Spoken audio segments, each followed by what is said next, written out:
ಧರೆಯೋಳು ಪುಟ್ಟೂತಲಿ ಆಕಾಶಕ್ಕೆ ಭರದಿಂದ ಜಿಗಿಯುತ್ತಲಿ ಸರಸೀಜ ಸಖನಾದ ತರಣೀಯ ಫಲವೆಂದು ಸರಸೀಜ ಸಖನಾದ ತರಣೀಯ ಫಲವೆಂದು ಅರಿತು ಭಕ್ಷಿಸಲ್ ಹೋದ ತರುಚರ ರೂಪಿಗೆ ಎಂತೂ ನೀ ವಶಳಾದೆ ಭಾರತೀ ದೇವಿ ಎಂತೂ ನೀ ಮರುಳಾದೆ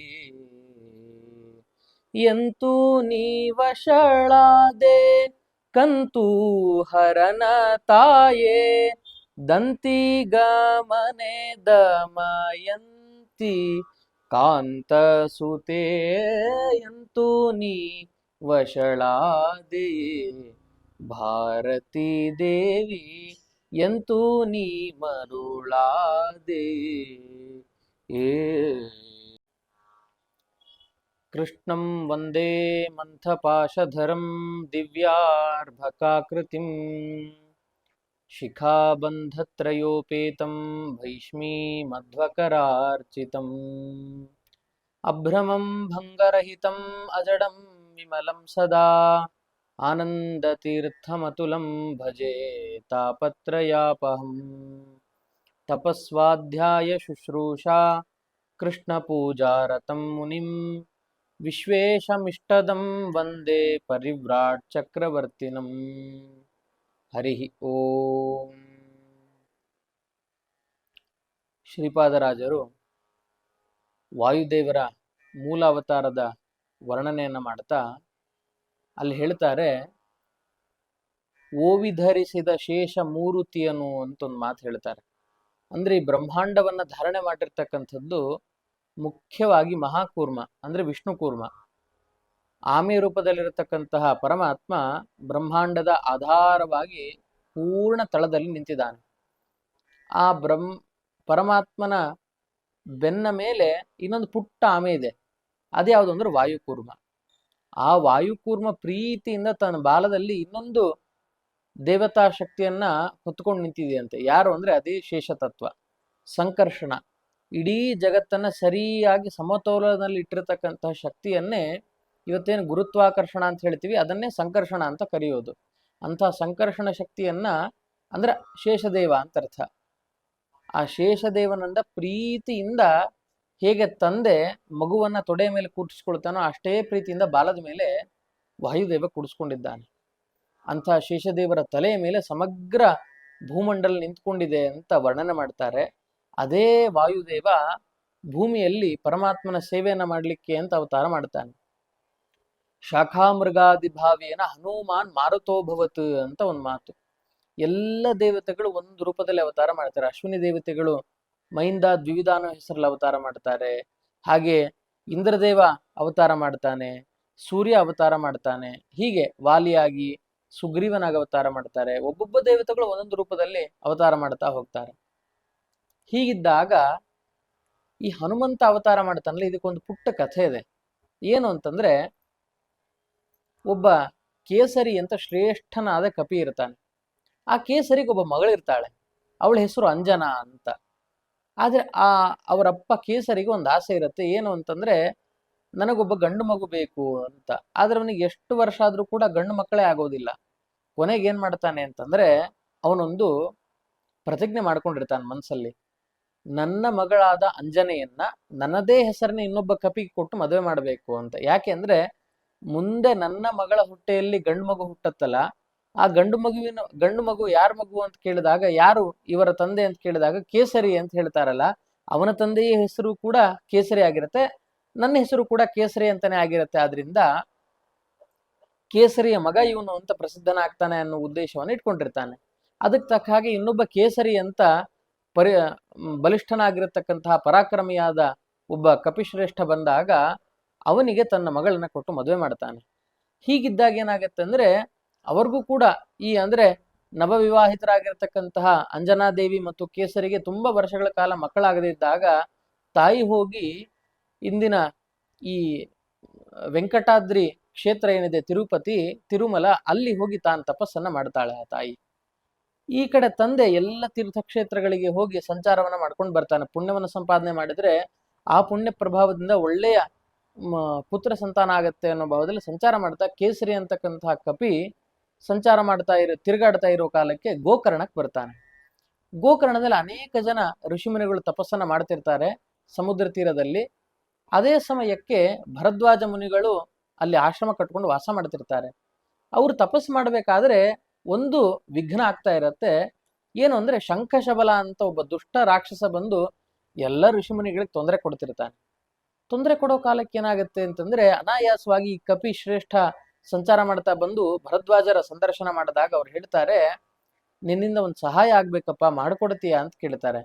ಅದಕ್ಕೆ ಅವ್ನು ಹೇಳೋ ಮಾತು ಎಂಥದ್ದು ಅಂತಂದ್ರೆ, ನೀವು ನನಗೆ ಸಹಾಯ ಮಾಡಿಕೊಡ್ತೀಯಾ ಅಂತ ಕೇಳ್ತಕ್ಕಂಥದ್ದು ಕೋರಿಕೆಯ ರೂಪದಲ್ಲಿ ಕೇಳಬಾರದು, ಆಜ್ಞೆ ಮಾಡ್ಬೇಕು. ನೀವು ಮಹಾನುಭಾವರು, ಹಿರಿಯರು, ಶಾಸ್ತ್ರಜ್ಞರು, ಹೀಗಿದೆ, ಇದನ್ನ ಪರಿಹಾರ ಮಾಡು ಅಂತ ನೀವು ಆಜ್ಞೆ ಮಾಡ್ಬೇಕು ನನಗೆ. ಅಂಥ ಸ್ಥಾನದಲ್ಲಿ ನಾನಿದ್ದೇನೆ, ನಿಮಗೇನು ಕಷ್ಟ ಇದ್ರೂ ಕೂಡ ನಾನು ಪರಿಹಾರ ಮಾಡ್ತೀನಿ ಅಂತ ಹೇಳಿ ಆ ಕೇಸರಿ ಅಂತಕ್ಕಂತಹ ಕಪಿ ಭರದ್ವಾಜರ ಹೇಳಿದಾಗ ಅವ್ರು ಹೇಳ್ತಾರೆ, ಇಲ್ಲೊಬ್ಬ ದುಷ್ಟನ ಉಪಟಳ ತುಂಬಾ ಆಗ್ತಾ ಇದೆ ನಮಗೆ, ಅವನ ಕಾಟವನ್ನು ನೀನು ಪರಿಹಾರ ಮಾಡಿಕೊಡು ಅಂದಾಗ ಸರಿ ಅಂತ ಹೇಳಿ ಕೇಸರಿ ಈ ಕಪಿ ಆ ಶಂಖ ಶಬಲನ ಜೊತೆ ಯುದ್ಧವನ್ನ ಮಾಡಿ ಅವನ ಸಂಹಾರ ಮಾಡ್ತಾನೆ. ಸಂಹಾರ ಮಾಡಿದ ಮೇಲೆ ಭರದ್ವಾಜ ಋಷಿಗಳಿಗೆ, ಬೇರೆ ಬೇರೆ ಮುನಿಗಳಿಗೆಲ್ಲ ಬಹಳ ಆನಂದ ಆಗಿಬಿಡತ್ತೆ. ಅವ್ರು ಕೇಳ್ತಾರೆ, ಬಹಳ ಸಂತೋಷ ಆಗಿದೆಯಪ್ಪ, ನಿಮ್ಗೆ ಏನು ಬೇಕು ವರ ಕೇಳು, ಅದನ್ನ ಕೊಡ್ತೀವಿ ಅಂದಾಗ ಇವನು ಕೇಳ್ತಾನೆ, ನನಗೆ ಯಾವ ವಿಶೇಷವಾದ ಅಭಿಲಾಷೆಗಳಿಲ್ಲ, ಮದುವೆಯಾಗಿ ಒಂದಿಷ್ಟು ವರ್ಷಗಳಾಯ್ತು, ಮಕ್ಕಳಾಗ್ಲಿಲ್ಲ ನನಗೆ, ಒಳ್ಳೆಯ ಮಗು ಆಗ್ಬೇಕು, ಎಂಥವನಿರ್ಬೇಕು ಹುಟ್ಟತಕ್ಕಂತಹ ಮಗ ಅಂತಂದ್ರೆ ಅದಕ್ಕೊಂದು ಮಾತು ಹೇಳ್ತಾನೆ, ಯದಿ ಪ್ರಸನ್ನ ಭಗವತ್ತಮಾಮೆ ಸುತಂ ವೃಣೆ ಸರ್ವಗುಣಾಭಿರಾಮಂ ತಸ್ಮಾನ್ನ ಮುಖ್ಯೋಸ್ತು ವಿನಾಮುಕುಂದಂ ಏವಂ ಸವವ್ರೇಥ ವರಂ ದ್ವಿಜೇಭ್ಯ ಅಂತ.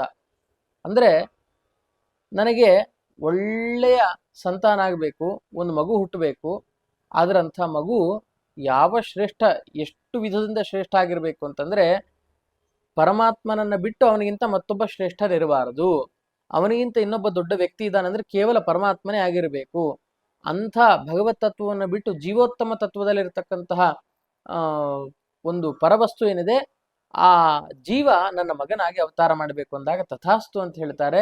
ಅದಕ್ಕೆ ತಕ್ಕ ಹಾಗೆ ಆ ಕಡೆ ಅಂಜನಾದೇವಿಗೆ ಫಲಪ್ರಸಾದ ಕಪಿರೂಪದಿಂದ ಸಿಗತ್ತೆ.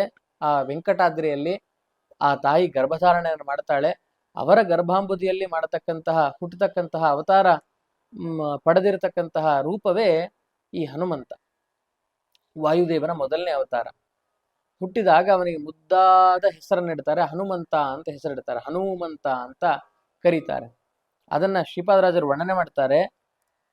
ತ್ರೇತೆಯಲಿ ರಘುಪತಿಯ ಸೇವೆ ಮಾಡುವೆನೆಂದು ವಾತಸುತ ಹನುಮಂತನೆಂದೆನಿಸಿದ, ಪೋತ ಭಾವದಿ ತರಣಿ ಬಿಂಬಕ್ಕೆ ಲಂಘಿಸಿದ, ಈತಗೆಣೆಗಾಣೆ ಮೂರ್ಲೋಕದೊಳಗೆ, ಜಯ ಜಯ ಜಗತ್ರಾಣ ಜಗದೊಳಗೆ ಸುತ್ರಾಣ, ಅಖಿಲ ಗುಣ ಸದ್ಧಾಮ ಮಧ್ವನಾಮ. ತ್ರೇತಾಯುಗದಲ್ಲಿ ಪರಮಾತ್ಮನ ಸೇವೆಗೆ ಅಂತ ವಾತಸುತ, ವಾಯುಸುತನಾಗಿರ್ತಕ್ಕಂತಹ ಹನುಮ ಅವತಾರ ಮಾಡಿದ. ಸಣ್ಣ ವಯಸ್ಸಿದ್ದಾಗ ಹಣ್ಣು ಅಂತ ಭ್ರಮಿಸಿ ಸೂರ್ಯನ ತಿನ್ಲಿಕ್ಕೆ ಅಂತ ಹೋದ. ಆವಾಗ ಇಂದ್ರನ ವಜ್ರಾಯುಧವ ತಾಗಿ ತಾನು ಕೆಳಗೆ ಬಿದ್ದ ಅಂತ ಆ ಪ್ರಸಂಗವನ್ನು ಚಿಂತನೆ ಮಾಡ್ತಾರೆ. ಹೀಗಿದ್ದಾಗ ವಾಯುದೇವರಿಗೆ ತುಂಬಾ ಕೋಪ ಬಂದು ಇಡೀ ಜಗತ್ತಿನ ಈ ಸಂಚಾರವನ್ನೇ ಸ್ತಂಭನಗೊಳಿಸಿದಾಗ ಎಲ್ಲ ದೇವತೆಗಳ ಒಂದು ಪ್ರಾರ್ಥನೆ ಮಾಡಿ ಆದ್ಮೇಲೆ ಆಯ್ತು ಅಂತ ಮತ್ತೆ ಸರಾಗವಾಗಿ ವಾಯು ಸಂಚಾರ ಪ್ರಾರಂಭ ಆಗತ್ತೆ. ಇಂಥ ಮಹಾಪರಾಕ್ರಮ ಇವನಿಗೆ ಈ ಲೋಕದಲ್ಲಿ ಯಾರು ಸರಿಸಾಟಿ ಇದ್ದಾರೆ ಅಂತ ಹೇಳ್ತಾರೆ. ಅದನ್ನೇ ಶ್ಯಾಮಸುಂದರದಾಸರು ಒಂದು ಕೃತಿಯಲ್ಲಿ ಹೇಳ್ತಾರೆ. ಭಾರತೀ ದೇವಿ ಮೇಲೆ ವರ್ಣನೆ ಮಾಡ್ಬೇಕಾದ್ರೆ ಅವ್ರು ಹೇಳ್ತಾರೆ, ಧರೆಯೋಳು ಪುಟ್ಟುತ್ತಲಿ ಆಕಾಶಕ್ಕೆ ಭರದಿಂದ ಜಿಗಿಯುತ್ತಲಿ, ಸರಸೀಜ ಸಖನಾದ ತರಣೀಯ ಫಲವೆಂದು ಅರಿತು ಭಕ್ಷಿಸಲ್ ಹೋದ ತರುಚರ ರೂಪಿಗೆ ಎಂತೂ ನೀ ವಶಳಾದೆ, ಭಾರತೀ ದೇವಿ ಎಂತೂ ನೀ ಮರುಳಾದೆ, ಎಂತೂ ನೀ ವಶಳಾದೆ ಕಂತೂ ಹರನ ತಾಯೇ, ದಂತಿ ಗಮನೆ ದಮಯಂತಿ ಕಾಂತ ಸುತೆ, ಎಂತೂ ನೀ ವಶಳಾದೆ ಭಾರತೀ ದೇವಿ ಎಂತೂ ನೀ ಮರುಳಾದೆ.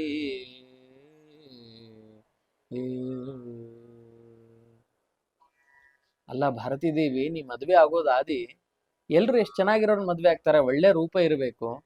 ಆದ್ರೆ ಹುಟ್ಟಿದ ಕೂಡಲೇ ಹಣ್ಣು ಅಂತ ಭ್ರಮಿಸಿ ಸೂರ್ಯನನ್ನು ಹಿಡಿಲಿಕ್ಕೆ ಹೋಗಿರ್ತಕ್ಕಂತಹ ಕೋತಿ ರೂಪದಲ್ಲಿರ್ತಕ್ಕಂತಹ ವಾಯುವನ್ನು ಮದುವೆ ಆಗ್ತಾರೆ ಯಾರಾದರೂ ಅಂತ ಸಲಿಗೆಯಿಂದ ಮಾತಾಡ್ತಾರೆ ತಾಯಿ ಜೊತೆಗೆ. ಅಪರೋಕ್ಷ ಜ್ಞಾನಿಗಳ ಚರ್ಯೆನೇ ಹೀಗಿರುತ್ತೆ.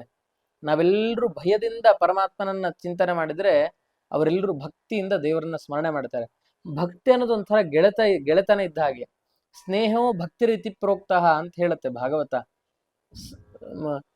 ಮಹಾತ್ಮೆಯನ್ನ ತಿಳ್ಕೊಂಡು ಅವನಲ್ಲಿ ನಾವು ಗೆಳೆತನವನ್ನ ಏನ್ ಮಾಡ್ತೇವೆ ಅದು ನಿಜವಾಗಿರತಕ್ಕಂತಹ ಭಕ್ತಿ ಅಂತ. ಇಂತಹ ಭಕ್ತಿಪೂರ್ಣವಾಗಿರ್ತಕ್ಕಂತಹ ಪ್ರೇಮದಿಂದ ಭಾರತೀ ದೇವಿ ಹತ್ರ ಪ್ರಾರ್ಥನೆ ಮಾಡ್ತಾರೆ. ಹಣ್ಣನ್ನ ತೋರಿಸಿದ್ರೆ ಓಡಿ ಹೋಗ್ತಕ್ಕಂತಹ ಕಪಿಜಾತಿಯ ಆ ವಾಯುವಿಗೆ ಹೋಗಿ ಹೋಗಿ ನೀನು ಮರಳಾಗಿ ಮದುವೆ ಆಗ್ಬಿಟ್ಟಿಯಲ್ಲ, ಹೆಂಗ್ ಮದುವೆ ಆದಿ ತಾಯಿ ಅಂತ ಅವರು ಸಲಿಗೆಯಿಂದ ಕೇಳ್ತಾರೆ. ಅಂಥ ಆ ವಾಯುರೂಪದ ಕಪಿರೂಪದ ವಾಯುದೇವ ಇಲ್ಲಿ ತಾನು ವಾಯುದೇವರ ತೊಡೆಯಲ್ಲಿ ಮಲಗಿದಾಗ ಎಲ್ಲ ದೇವತೆಗಳು ಬಂದು ಒಂದೊಂದು ವರವನ್ನ ಕೊಡ್ತಾರೆ. ಗದೆಯನ್ನೊಬ್ರು ಕೊಡ್ತಾರೆ, ಒಬ್ರು ಕಮಂಡಲವನ್ನ ಕೊಡ್ತಾರೆ, ಒಬ್ರು ಕೃಷ್ಣಾಜಿಯನ್ನ ಕೊಡ್ತಾರೆ, ಒಬ್ರು ಪಾಲಾಶ ದಂಡವನ್ನ ಕೊಡ್ತಾರೆ. ಹೀಗೆಲ್ಲ ಕೊಟ್ಟಾದ್ಮೇಲೆ ಏನಾಗುತ್ತೆ ಅಂದ್ರೆ ಸೂರ್ಯ ಹೇಳ್ತಾನೆ, ನಾನು ನಿನಗೆ ವ್ಯಾಕರಣ ಶಾಸ್ತ್ರದ ಪಾಠ ಮಾಡ್ತೀನಿ ಅಂತ. ಸರಿ ಆಯ್ತು ಅಂತ ಸೂರ್ಯ ಹೇಳಿದಾನೆ ಅಂತ ಅನ್ಕೊಂಡು ಮತ್ತೆ ಮರುದಿವಸ ಹನುಮಂತ ಹೋಗಿ ಸೂರ್ಯನ ಹತ್ರ ಕೇಳ್ತಾನೆ, ನೀವು ನನಗೆ ವ್ಯಾಕರಣ ಪಾಠ ಮಾಡ್ತೀನಿ ಅಂತ ಹೇಳಿದ್ರಿ, ಪ್ರಾರಂಭ ಯಾವಾಗ ಮಾಡ್ತೀರಾ ಅಂತ.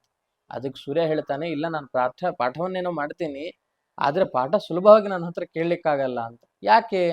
ನಾನು ಇಡೀ ಜಗತ್ತಿಗೆ ಎಲ್ಲ ಕಡೆ ಬೆಳಕನ್ನ ಕೊಡಬೇಕು, ಪಾಠ ಮಾಡ್ಬೇಕಂದ್ರೆ ಒಂದೇ ಸ್ಥಳದಲ್ಲಿ ಕೂತ್ಕೊಂಡು ಶಿಷ್ಯನಿಗೆ ಪಾಠ ಮಾಡ್ಬೇಕು. ಆದ್ರೆ ನನಗೆ ಒಂದೇ ಸ್ಥಳದಲ್ಲಿ ಕೂಡತಕ್ಕಂತಹ ಸಮಯವೇ ಅಷ್ಟು ಶಕ್ತಿಯೇ ಇಲ್ಲ ನನಗೆ. ಯಾಕಂದ್ರೆ ದೇವರ ಆಜ್ಞೆ ಪ್ರಕಾರ ಎಲ್ಲ ಕಡೆ ಬೆಳಕು ಕೊಡ್ಲಿಕ್ಕೆ ನಾನು ಸಂಚಾರ ಮಾಡ್ಬೇಕು. ನೀನ್ ಹೇಗ್ ಪಾಠ ಕೇಳ್ತೀಯ? ಆದ್ರಿಂದ ಪಾಠ ಕೇಳಲಿಕ್ಕಾಗಲ್ಲ. ಈ ತರ ಸಂಚಾರದಲ್ಲಿ ಪಾಠ ಕೇಳೋ ಹಾಗಿದ್ರೆ ನೀನ್ ಕೇಳಬಹುದು ಅಂತಂದಾಗ ಹನುಮ ಹೇಳ್ತಾನೆ, ಹೇಗಿದ್ರೂ ಆಗ್ಲಿ ನಾನು ಪಾಠವನ್ನ ಕೇಳ್ತೀನಿ ಅಂತ ಆ ಸೂರ್ಯನ ಹತ್ರ, ಅಂದ್ರೆ ಸೂರ್ಯನೊಳಗಿರ್ತಕ್ಕಂತಹ ನಾರಾಯಣ ಏನಿದ್ದಾನೆ, ಸವಿತರ ರೂಪದ ಪರಮಾತ್ಮ ಏನಿದ್ದಾನೆ, ಅವನ ಹತ್ರ ವ್ಯಾಕರಣ ಶಾಸ್ತ್ರದ ಪಾಠವನ್ನ ಶ್ರವಣ ಮಾಡಿದ ಅಂತ ರಾಮಾಯಣದಲ್ಲಿ ಉಲ್ಲೇಖ ಇದೆ. ಅದನ್ನ ಹೇಳ್ತಾರೆ ಶ್ರೀಪಾದರಾಜರು. ತರಣಿಗಭಿಮುಖನಾಗಿ ಶಬ್ದಶಾಸ್ತ್ರವ ಪಠಿಸಿ ಉರವಣಿಸಿ ಹಿಂದು ಮುಂದಾಗಿ ನಡೆದ ಪರಮ ಪವಮಾನ ಸುತ ಉದಯಾಸ್ತ ಶೈಲಗಳ ಭರದಿಯೈದಿದ ಈತ ಗುಪಮೆಯುಂಟೆ ಉಪಮೆಯುಂಟೆ.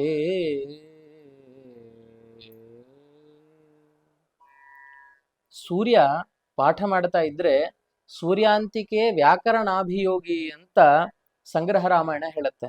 ಅಂದ್ರೆ ಸೂರ್ಯ ಹಿಂಗ್ ಪಾಠ ಮಾಡ್ತಾ ಸೂರ್ಯನ ರಥ ಚಲಿಸ್ತಾ ಇತ್ತು ಅಂತಂದ್ರೆ ಶಿಷ್ಯರು ಗುರುಗಳಿಗೆ ಯಾವಾಗ್ಲೂ ಅಭಿಮುಖರಾಗಿ ಕೂತ್ಕೊಳ್ಬೇಕು, ಬೆನ್ನು ಮಾಡಿ ಕೂಡಬಾರದು ಗುರುಗಳಿಗೆ ದೇವರಿಗೆಲ್ಲ. ಅಂಥದ್ರಲ್ಲಿ ಸೂರ್ಯನ ರಥ ಚಲನೆಯಲ್ಲಿದೆ. ಹನುಮಂತ ಪಾಠ ಹೀಗೆ ಕೇಳಿದಂತೆ ಹಿಮ್ಮುಖವಾಗಿ ನಡೀತಾ ನಡೀತಾ ಎದುರುಗಡೆಯಿಂದ ಪಾಠ ಕೇಳ್ತಾ ಇದ್ದಂತೆ. ಹೀಗೆ ಉದಯಾಸ್ತ ಶೈಲಗಳ ಭರದಿ ಏಯ್ದಿದ ಈತ ಗುಪಮೆಯುಂಟೆ ಅಂತ ಇಲ್ಲಿ ಸೂರ್ಯೋದಯ ಆಗ್ತಕ್ಕಂತಹ ಉದಯಾಚಲ ಅಲ್ಲಿಂದ ಪ್ರಾರಂಭ ಮಾಡಿಕೊಂಡು ಸೂರ್ಯಾಸ್ತ ಆಗ್ತಕ್ಕಂತಹ ಸ್ಥಳದವರೆಗೂ ಕೂಡ ಹಾಗೆಯೇ ಅವನ ಹತ್ರ ವ್ಯಾಕರಣ ಶಾಸ್ತ್ರದ ಶ್ರವಣವನ್ನ ಮಾಡಿದ ಅಂತ ಉಲ್ಲೇಖ ಮಾಡ್ತಾರೆ. ಅಸೌ ಪುನರ್ ವ್ಯಾಕರಣಂ ಗ್ರಹಿಷ್ಯನ್ ಸೂರ್ಯೋನ್ಮುಖ ಪೃಷ್ಠಗಮಕ್ಕಪೀಂದ್ರ ಉದ್ಯದ್ಗಿರೇ ರಸ್ತಗಿರಿನ್ ಜಗಾಮ ಮಹದ್ಧಾರಯನ್ ಅಪ್ರಮೇಯ ಅಂತ ವಾಲ್ಮೀಕಿ ರಾಮಾಯಣ ಉಲ್ಲೇಖ ಮಾಡತ್ತಿದ್ದನ್ನ. ಸೂರ್ಯನಿಗೆ ಅಭಿಮುಖನಾಗಿ ಶಬ್ದಶಾಸ್ತ್ರವನ್ನ ವ್ಯಾಕರಣ ಶಾಸ್ತ್ರವನ್ನ ಕೇಳಿದ ಅಂತ. ಅದಕ್ಕೋಸ್ಕರ ನಾವು ಸರಿಯಾಗಿ ಮಾತಾಡಬೇಕು ಅಂದ್ರೆ ವಾಯುದೇವನ ಅನುಗ್ರಹ ಆಗಬೇಕು. ವ್ಯಾಕರಣ ಶಾಸ್ತ್ರದ ಪಾಠ ಕೇಳಿರ್ತಕ್ಕಂಥ ಉಲ್ಲೇಖ ವಾಯುದೇವನಿಗೆ ಮಾತ್ರ ನಮ್ಗೆ ಕಾಣಸಿಗುವುದು. ಅಂಥದ್ರಲ್ಲಿ ಅಂಥ ಹನುಮಂತ ಅನುಗ್ರಹವನ್ನು ನಾವು ಪಡ್ಕೊಂಡ್ವಿ ಅಂತಂದ್ರೆ ಒಂದು ಸ್ವಲ್ಪವೂ ಕೂಡ ತಡವರಿಸದೆ ಮಾತಾಡತಕ್ಕಂತಹ ಶಕ್ತಿಯನ್ನ ಆ ವಾಯುದೇವ ನಮಗೆ ಕೊಡ್ತಾನೆ. ಶ್ರೀಪಾದರಾಜರು ವ್ಯಾಕರಣ ಶಾಸ್ತ್ರದ ಶ್ರವಣದ ಪ್ರಸಂಗವನ್ನ ವರ್ಣನೆ ಮಾಡ್ತಾ ಮುಂದೆ ರಾಮಾಯಣದ ಕಥಾಚಿಂತನೆಗೆ ತೊಡಗ್ತಾರೆ.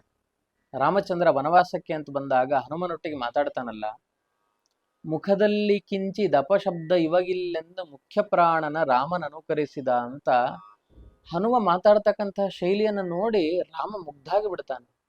ಲಕ್ಷ್ಮಣನಿಗೆ ಹೇಳ್ತಾನೆ, ಎಷ್ಟು ಸರಸವಾಗಿರತಕ್ಕಂತಹ ಸುಂದರವಾದ ಮಾತುಗಳು, ಸಾಂತ್ವನ ಭರಿತವಾಗಿರತಕ್ಕಂತಹ ಮಾತುಗಳು ಅಂತ. ಯಾಕೆ ಅಂದ್ರೆ ಹನುಮ ಕೇಳ್ತಾನೆ, ಯಾರು ನೀವು, ಎಲ್ಲಿಂದ ಬಂದಿದ್ದೀರಿ? ನೋಡಿದ್ರೆ ರಾಜಕುಮಾರರ ಹಾಗೆ ಕಾಣ್ತಾ ಇದ್ದೀರಿ, ಆದ್ರೂ ಕೂಡ ಮುಖದಲ್ಲಿ ಏನೋ ಒಂದು ಚಿಂತೆ ಇದೆಯಲ್ಲ.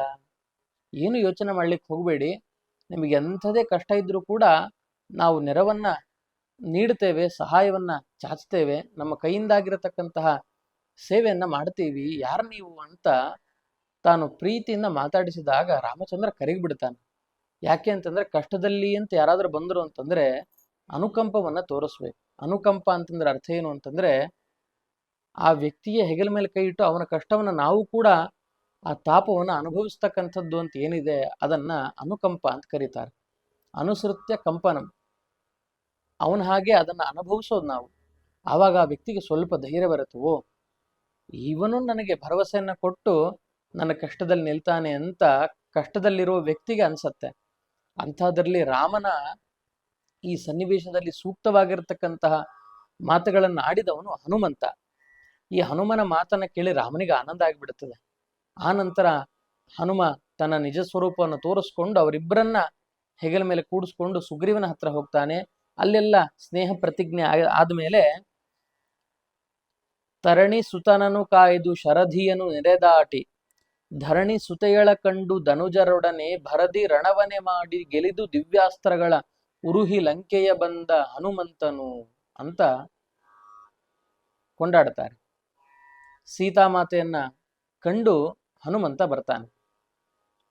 ಬಂದಾಗ ರಾಮಚಂದ್ರನ ನೋಡಿ ಎಂಥ ಮಾತು ಹೇಳಬೇಕು. ದೃಷ್ಟ್ವಾ ಸೀತೆಯತಿ ತತ್ವತಃ ಅಂತ ಹೇಳುತ್ತೆ ಪುರಾಣ. ಕಂಡಳು ಸೀತೆ ಅಂತ. ಯಾಕೆ ಅಂತಂದ್ರೆ ಸೀತೆ ಅಂತ ಮೊದಲಿಗೆ ಸೀತಾ ಅನ್ನೋ ಹೆಸರೇ ಹೇಳಿದ್ವಿ ಅಂತಂದ್ರೆ ಒಂದು ಕ್ಷಣ ಎದೆ ಬಡಿತವೇ ನಿಲ್ತಾ ಇತ್ತೇನೋ. ಯಾಕೆ ಅಂದ್ರೆ ಸೀತೆ ಅಂತ ಹೇಳ್ಬೇಕಾದ್ರೆ ಇಲ್ಲ ಅಥವಾ ಸೀತೆ ಇದ್ದಾಳೆ ಅಂತ ಹೇಳಬೇಕು ಅಂತ ಈ ತರದ ಪ್ರಸಂಗಗಳು ಒದಗತ್ತೆ ನಮಗೆ. ರಾಮಚಂದ್ರನಿಗೆ ಇಂಥ ಆಘಾತವನ್ನ ಉಂಟು ಮಾಡ್ಲಿಕ್ಕೆ ಹನುಮನಿಗೆ ಇಷ್ಟ ಆಗಲಿಲ್ಲ. ಅದಕ್ಕೋಸ್ಕರ ಏನಂತ ಹೇಳಿದ ಅಂದ್ರೆ ಕಂಡ್ಲು ನನಗೆ ಸೀತೆ ಅಂತಂದ ಹನುಮ ಬಂದು. ನಾನು ಸೀತೆಯನ್ನ ನಾನು ಅಂತ ಹೇಳಿಲ್ಲ. ಇದು ನಿಜವಾಗಿ ಒಬ್ಬ ದೂತನಿಗೆ ಇರ್ಬೇಕಾಗಿರ್ತಕ್ಕಂತಹ ಚಾಕಚಕ್ಯತೆ, ಚಾಣಾಕ್ಷತನ ಇದು. ಅಂಥದ್ರಲ್ಲಿ ಆ ಲಂಕಾಪಟ್ಟಣವನ್ನ ಸುಟ್ಟು ಅಗ್ನಿಗೆ ಅದನ್ನ ಸಮರ್ಪಣೆಯನ್ನ ಮಾಡಿ ರಾಮಚಂದ್ರನಿಗೆ ಆ ದಿಗ್ವಿಜಯ ಪತಾಕೆಯ ಸುದ್ದಿಯನ್ನು ತಿಳಿಸೋಣ ಅಂತ ಬಂದು ಮಹಾ ಸೇವೆಯನ್ನ ಮಾಡಿರ್ತಕ್ಕಂತಹ ಧೀಮಂತ ಈ ನಮ್ಮ ಮುದ್ದು ಹನುಮಂತ. ಅಂಥದ್ರಲ್ಲಿ ಈ ಹನುಮನ ಇಂಥ ಸೇವೆ ಬಗ್ಗೆ ಪ್ರಶಂಸೆ ಮಾಡ್ತಾ ಮುಂದೆ ಅಲ್ಲಿ ಒಂದು ಮಾತು ಬರುತ್ತೆ. ಏನು ಅಂತಂದ್ರೆ ಇದೇ ಕಪಿಗಳು ಹುಡುಕ್ತಾ ಹೋದಾಗ ಏನಾಗುತ್ತೆ ಅಂದ್ರೆ ಕೆಲವರು ಈ ಅಂಗದನ ಸೋದರ ಮಾವ ಒಬ್ಬನ ತಾರ ಅಂತಿರ್ತಾನೆ. ಈ ತಾರ ಏನ್ ಮಾಡ್ತಾನೆ ಅಂತಂದ್ರೆ ಅಂಗದನಿಗೆ ಹೇಳ್ತಾನೆ, ನಮಗೆ ಹೇಗಿದ್ರು ಸೀತೆ ಸಿಗ್ಲಿಕ್ಕೆ ಸಾಧ್ಯ ಇಲ್ಲ, ಅದಕ್ಕೋಸ್ಕರ ನಾವು ಸುಖವಾಗಿ ಇಲ್ಲೇ ಎಲ್ಲಾದ್ರೂ ಒಂದ್ ಕಡೆ ನೋಡ್ಕೊಂಡು ಹಣ್ಣುಗಳನ್ನು ತಿನ್ಕೊಂಡು ಇಲ್ಲಿ ಇದ್ದು ಬಿಡೋಣ, ಎಲ್ಲೂ ಕೂಡ ಇಲ್ಲಿ ಸುಗ್ರೀವನಿಗೆ ಹೆದರೋದು ಬೇಡ, ರಾಮಚಂದ್ರನ ಸಾವಾಸವೇ ಬೇಡ ಅಂತ ಸ್ವಲ್ಪ ದುರ್ಬುದ್ಧಿಯ ಆಲೋಚನೆ ಮಾಡಿದಾಗ ಹನುಮ ಹೇಳ್ತಾನೆ, ನವಿಸ್ಮೃತಿಸ್ತೆ ರಘುವರ್ಯ ಕಾರ್ಯ ಕಥಂಚಿತ್ ಸಹಿನೋಭಿ ಪೂಜ್ಯ ನಚೇತ್ ಸ್ವಯಂ ಕರ್ತುಂ ಅಭೀಷ್ಟ ಅದ್ಯತೆ ಧ್ರುವಂ ಬಲೇನಾಪಿಹಿ ಕಾರಯಾಮಿ ಅಂತ ಹೇಳ್ತಾನೆ. ಪರಮಾತ್ಮನ ವಿಷಯದಲ್ಲಿ ಆಲಸ್ಯವನ್ನ ತೋರಿಸಿದಿರಿ ಅಂತಂದ್ರೆ ನಿಮಗೆ ಹಲ್ಲು ಮುರಿದಾದ್ರೆ ಕೆಲಸ ಮಾಡಿಸ್ತೀನಿ ಅಂತಾನೆ ಹನುಮಂತ. ಬಲಾತ್ಕಾರವಾಗಿ ಧ್ರುವಂ ಬಲೇನಾಪಿಹಿ ಕಾರಯಾಮಿ, ಬಲಾತ್ಕಾರವಾಗಿ ಆದ್ರೂ ನಿಮ್ಮ ಕೈ ಕಾಲುಗಳನ್ನ ಚೆನ್ನಾಗಿ ಮುದ್ದೆ ಆಗೋ ತರ ಹೊಡೆದು ಬಡದಾದ್ರೂ ನಿಮ್ ಕೈಯಿಂದ ಕೆಲಸ ಮಾಡಿಸ್ತೀನಿ. ದೇವ್ರ ವಿಷಯದಲ್ಲಿ ರಾಮಚಂದ್ರ ಬಂದ್ರೆ ಏನು ಮಾಡ್ಲಿಕ್ಕೆ ಸಾಧ್ಯ ಇಲ್ಲ ಅಂತ ಉಡಾಫೆಯಿಂದ ನೀವು ಕೂತ್ಕೊಂಡು ಸುಖವಾಗಿರ್ತೀನಿ ಅಂತೀರಾ, ಹೆಂಗಿರ್ತೀರ ನೋಡ್ತೀನಿ ಅಂತ ಕೂಡಲಿ ಎಲ್ಲ ಕಪಿಗಳು ಹೆದರ್ಕೊಂಡು ಜಾಗೃತರಾಗ್ಬಿಡ್ತಾರೆ.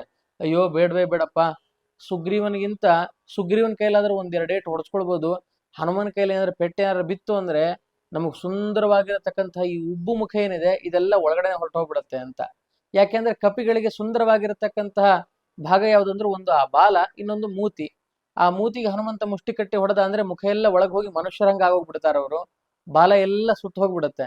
ಅದಕ್ಕೋಸ್ಕರ ಇಂಥ ಪರಿಸ್ಥಿತಿ ನಮಗೆ ಬರೋದೇ ಬೇಡ ಅಂತ ಅನ್ಕೊಂಡು ಕಪಿಗಳು ಏನ್ ಮಾಡ್ತಾರೆ ಅಂತಂದ್ರೆ ಏನಾದ್ರೂ ಹೇಳು, ಈ ತಾರನ್ ಸಹವಾಸನೆ ಬೇಕಾದ್ರೆ ಬಿಟ್ಬಿಡ್ತೀನಿ, ಹನುಮನನ್ನ ಮಾತ್ರ ಎದುರು ಹಾಕೊಳ್ಳಿಕ್ಕೆ ಸಾಧ್ಯವೇ ಇಲ್ಲ, ದಮ್ಮಯ್ಯ ಅಂತೀನಿ, ಕ್ಷಮಿಸಿಬಿಡು ಅಂತ ಪ್ರಾರ್ಥನೆ ಮಾಡಿ ಎಲ್ಲ ಕಪಿಗಳು ಮುಂದೆ ಬಂದು ಸಮುದ್ರ ತೀರದಲ್ಲಿ ಇರ್ತವೆ. ಹನುಮ ಸಮುದ್ರವನ್ನ ದಾಟ್ತಾನೆ, ಯಶಸ್ವಿಯಾಗಿ ಕೆಲಸವನ್ನ ಮುಗಿಸ್ಕೊಂಡು ಬಂದು ರಾಮನ ಹತ್ರ ಆ ವಿಷಯವನ್ನ ತಿಳಿಸಿ ಮುಂದೆ ಆ ರಾಮನ ಅನುಗ್ರಹದಿಂದ ಸಮುದ್ರವನ್ನ ದಾಟಿ ಎಲ್ಲ ದುಷ್ಟ ರಾಕ್ಷಸರ ಸಂಹಾರವನ್ನ ಹನುಮಂತ ಮಾಡ್ತಾನೆ. ಸಂಹಾರವನ್ನ ಮಾಡಿ ಆದ್ಮೇಲೆ ಮರಳಿ ಅಯೋಧ್ಯೆಗೆ ಬಂದು ಪಟ್ಟಾಭಿಷೇಕ ಆದಾಗ ರಾಮಚಂದ್ರ ಎಲ್ಲರಿಗೂ ಕೂಡ ಸನ್ಮಾನ ಮಾಡ್ತಾನೆ. ಅವರಿಗೆ ಪ್ರೀತಿ ಪಾತ್ರರಾಗಿರ್ತಕ್ಕಂತಹ ಎಲ್ಲ ಕಪಿಗಳನ್ನ ಕರೆದು ವಿಶೇಷವಾಗಿರ್ತಕ್ಕಂತಹ ವಸ್ತುಗಳನ್ನ ಬಹುಮಾನವನ್ನೆಲ್ಲ ಕೊಟ್ಟಾದ್ಮೇಲೆ ಒಂದು ಮುತ್ತಿನ ಹಾರವನ್ನ ಸೀತೆ ಕೊಡ್ತಾನೆ. ರಾಮನಿಗೆ ಬಹಳ ಇಷ್ಟವಾಗಿರತಕ್ಕಂತಹ ಮುತ್ತಿನ ಹಾರ, ಮುಕ್ತಾಹಾರ. ಅದನ್ನ ಕೊಟ್ಟು ಹೇಳ್ತಾನೆ, ಇದನ್ನ ಯಾರಿಗೆ ನಿನಗೆ ಕೊಡ್ಬೇಕನ್ಸುತ್ತೋ ಸೀತೆ ಅವ್ರಿಗೆ ಕೊಡು, ನಿನಗೆ ಯಾರೋ ಪ್ರೀತಿ ಪಾತ್ರ ಅವ್ರಿಗೆ ಕೊಡು ಅಂದಾಗ ಸೀತಾಮಾತೆ ಏನು ಆಲೋಚನೆ ಮಾಡಿ ಮೊದಲನೇದಾಗಿ ತಗೊಂಡೋಗಿ ಕೊಡೋದೇ ಹನುಮಂತನಿಗೆ. ಹನುಮಂತನ ಕೊರಳಿಗೆ ಹಾಕಿಬಿಡ್ತಾಳೆ. ಎಂಥ ಅನುಗ್ರಹ ಇದು!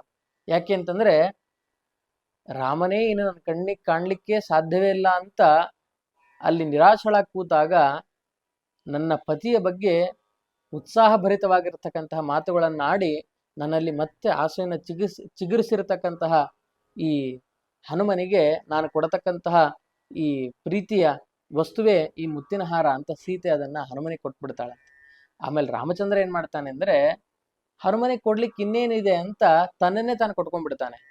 ಸ್ವಾತ್ಮ ಪ್ರಧಾನ ಮಧಿಕಂ ಪವನಾತ್ಮಜಸ್ಯ, ತಾನು ಹೋಗಿ ಗಟ್ಟಿಯಾಗಿ ಅಪ್ಕೊಂಡು ಹೇಳ್ತಾನೆ, ನನ್ನನ್ನೇ ಕೊಟ್ಬಿಟ್ಟಿದ್ದೀನಿ ಹನುಮಾನನಿಗೆ, ಇನ್ನು ಇದಕ್ಕಿಂತ ಮಿಗಿಲಾದ ವಸ್ತುವನ್ನು ಕೊಡ್ಲಿಕ್ಕೆ ನನ್ನ ಹತ್ರ ಇನ್ನೇನು ಇಲ್ಲ ಅಂತ ಹೇಳ್ತಾನೆ ರಾಮಚಂದ್ರ. ಅದಾದ್ಮೇಲೆ ಒಂದು ಮಾತು ಹೇಳ್ತಾನೆ, ಮಯ್ಯೇವ ಜೀರ್ಣತಾಂ ಯಾತು ಯತ್ವಯೋಪಕೃತಂ ಹರೆ ನರ ಪ್ರತ್ಯುಪಕಾರಾರ್ಥಿ ವಿಪತ್ತಿಂ ಅಭಿಕಾಂಕ್ಷತಿ ಅಂತ. ಹನುಮ ಸಮುದ್ರವನ್ನ ದಾಟಿ ಇಷ್ಟೆಲ್ಲ ಬಗೆಯ ಸೇವೆಯನ್ನ ಮಾಡಿ ದುಷ್ಟರನ್ನ ಸಂಹಾರ ಮಾಡಿ ನಮ್ಮನ್ನ ಒಂದುಗೂಡಿಸಿದ್ದೀಯ ನೀನು, ಆದ್ರೆ ನೀನೇನು ಉಪಕಾರವನ್ನ ಮಾಡಿದ್ದಿ ಅದ್ ನನ್ನಲ್ಲೇ ಕೊನೆ ಆಗ್ಬಿಡ್ಲಿ ಅಂತ. ಯಾಕೆಂದ್ರೆ ಹನುಮ ನಮ್ಗೆ ಉಪಕಾರ ಮಾಡಿದಾನಾದ್ರಿಂದ ಮತ್ತೆ ನಾವು ಹನುಮನಿಗೆ ಮರಳಿ ಪ್ರತ್ಯುಪಕಾರವನ್ನ ಮಾಡ್ತೀವಿ ಅಂತ ಚಿಂತನೆ ಮಾಡೋದು ಬೇಡ ಅಂತ. ಸಾಮಾನ್ಯವಾಗಿ ಯಾರಾದ್ರೂ ನಮಗೆ ಉಪಕಾರವನ್ನ ಮಾಡಿದ್ರೆ, ಹೆಲ್ಪ್ ಮಾಡಿದ್ರೆ ನಾವು ಕೂಡ ಅವರಿಗೆ ಸಹಾಯವನ್ನ ಮಾಡಬೇಕು, ಉಪಕಾರವನ್ನ ಮಾಡ್ಬೇಕಲ್ವಾ. ಆದ್ರ ಉಪಕಾರ ಅನ್ನೋದು ಯಾವಾಗ ಬರುತ್ತೆ ಅಂದ್ರೆ ಕಷ್ಟದಲ್ಲಿದ್ದಾಗ ಬರುತ್ತೆ, ಸಹಾಯ ಅನ್ನೋದು ಕಷ್ಟದಲ್ಲಿದ್ದಾಗ ಬರುತ್ತೆ. ಅದಕ್ಕೆ ರಾಮಚಂದ್ರ ಹೇಳಿದ, ನಾನು ಕಷ್ಟದಲ್ಲಿದ್ದ ನನಗೆ ಬಂದು ಇನ್ ಸಹಾಯವನ್ನ ಮಾಡಿದ್ದಿ, ಅದು ನನ್ನಲ್ಲೇ ಜೀರ್ಣ ಆಗ್ಲಿ, ನಾನು ಮತ್ತೆ ನಿನಗೆ ಉಪಕಾರ ಮಾಡತಕ್ಕಂತಹ ಸನ್ನಿವೇಶವೇ ಬರದೇ ಇರಲಿ ಅಂತ. ಯಾಕೆಂದ್ರೆ ನೀನ್ ಆವಾಗ ಕಷ್ಟದಲ್ಲಿ ಇರ್ತೀಯ, ನಿನಗೆ ಕಷ್ಟವೇ ಬರೋದು ಬೇಡ ಅಂತ. ಎಂಥ ಪ್ರೀತಿಯ ಆಶೀರ್ವಾದವನ್ನ ನೋಡಿ. ಹನುಮನಿಗೆ ಕಣ್ಣು ತುಂಬಿ ಬಂದ್ಬಿಡ್ತದೆ ರಾಮನ ಆಶೀರ್ವಾದವನ್ನ ಕೇಳಿ ಕಂಡು. ಎಂಥ ಆಶೀರ್ವಾದ ಸ್ವಾಮಿ! ಹೃದಯದಿಂದ ಯಾರಾದ್ರೂ ಏನಾದ್ರೂ ಹಿರಿಯರಿಗೆ ನಮಸ್ಕಾರ ಮಾಡಿದ್ರು ಅಂತಂದ್ರೆ ಚಿಕ್ಕ ಮಕ್ಕಳು ಹೃದಯದಿಂದ ಹೀಗೆ ಆಶೀರ್ವಾದ ಮಾಡ್ಬೇಕು ನಾವು. ಎಲ್ಲ ಒಳ್ಳೇದಾಗ್ಲಿ, ಎಲ್ಲ ಅಭಿವೃದ್ಧಿ ಆಗ್ಲಿ ಅಂತ ಪ್ರೀತಿಯಿಂದ ಹರಸಿದ್ರೆ ಅದು ಆ ಮಕ್ಕಳಿಗೆ ಭವಿಷ್ಯದಲ್ಲಿ ಬಹಳ ಉನ್ನತಿ ಕಾರಣ ಆಗತ್ತೆ. ಅಂಥ ಪ್ರೇಮಪೂರ್ಣವಾಗಿರತಕ್ಕಂತಹ ಈ ಮಾತುಗಳನ್ನ ರಾಮಚಂದ್ರ ಆಡ್ತಾನೆ. ನಂತರ ಇವತ್ತಿಗೂ ಕೂಡ ಆ ರಾಮ ಸೇವೆಯನ್ನ ಮಾಡ್ತಾ ಕಿಂಪುರುಷ ಖಂಡದಲ್ಲಿ ಈ ಹನುಮ ಬಂದು ನೆಲೆಸಿದ್ದಾನೆ ಅಂತಕ್ಕಂತಹ ಭಾವಗಳನ್ನ ಶ್ರೀಪಾದರಾಜರು ತಮ್ಮ ಪದ್ಯಗಳಲ್ಲಿ ಆ ಹನುಮಂತನ ವರ್ಣನೆಯನ್ನು ಮಾಡಿದ್ದಾರೆ ಅಂತ ಹೇಳ್ತಾ ಹೀಗೆ ಹನುಮದ ಅವತಾರದ ವರ್ಣನೆಯನ್ನ ಸಮಾಪ್ತಿ ಮಾಡ್ತಾ ಇದ್ದೇನೆ. ಶ್ರೀಕೃಷ್ಣಾರ್ಪಣಮಸ್ತು.